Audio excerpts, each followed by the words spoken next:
Okay, today's video is going to be learning how to use the new letterpress system from Stampin' Up! To make these little designs. And first what I will do is I will show you how to use the letterpress using the Big Shot, and then I will finish the card. So the first thing that I need is my Big Shot along with the cutting pad, or the multi-purpose platform rather. And each one that you get, each set that you get of the letterpress comes with specific instructions, and you need to be careful that you use tab 1 on your multi-purpose platform, because if you use tab 2 or any other system, you will squish the letterpress and it will be unusable. So as opposed to a lot of other times when you use both of your clear acrylic press pads, you are going to use just one press pad on top.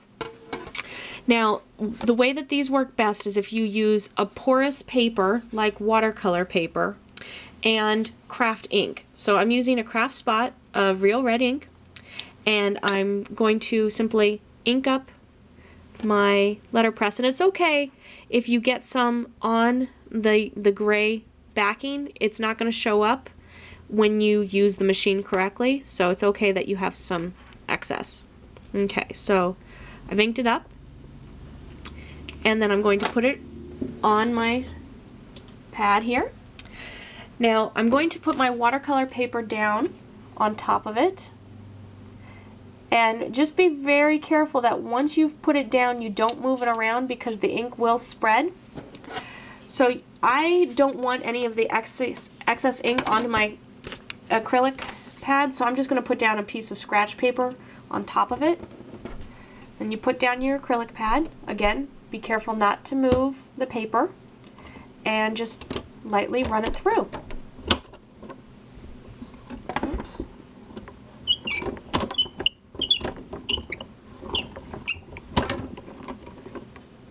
Okay.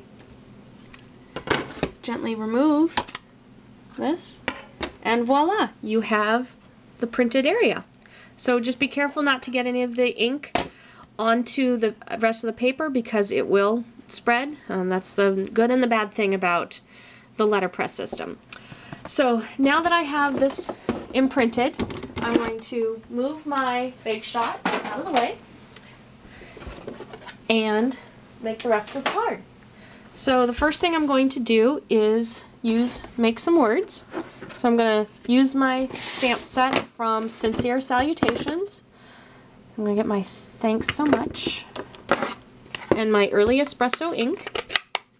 I'm going to ink up my stamp and stamp it in the bottom right corner. Okay, so there's my stamp. That's done.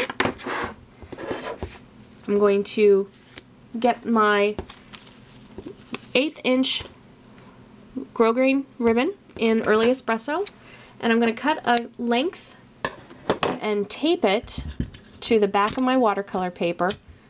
This saves you money on ribbon, and it helps it to also lie flat on your finished product. Now make sure that when you're taping, the tape doesn't show.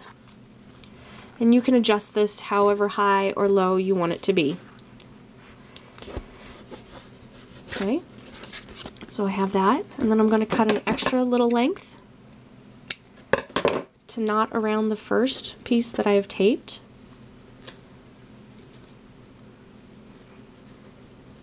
Okay, and then I can cut it for however long I want. Oh, need to cut that a little bit more. Okay, so my card front is done. Now I need to just glue it to the rest of my paper, and my card will be complete.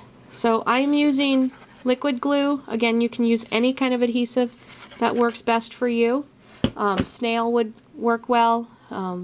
Glue sticks work fine, but I would recommend against them because inevitably they always seem to come up later. So I would use a more permanent type of glue. So you don't need much, but just a little bit. and center this piece. And you are done. Voila, there is your card. So good luck and enjoy!